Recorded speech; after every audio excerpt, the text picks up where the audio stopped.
Welcome to Fluent Phonics. Today, we will discover the proper pronunciation of the word forego. Forego. Forego. Forego.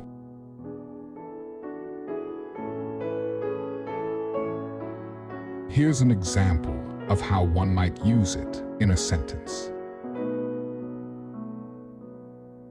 I will have to forego attending the concert in order to finish my homework on time.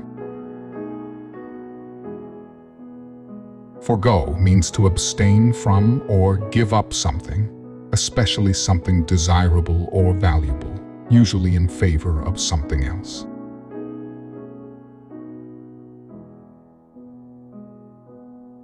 Thank you for your time. If you enjoyed this, please like and subscribe for further content.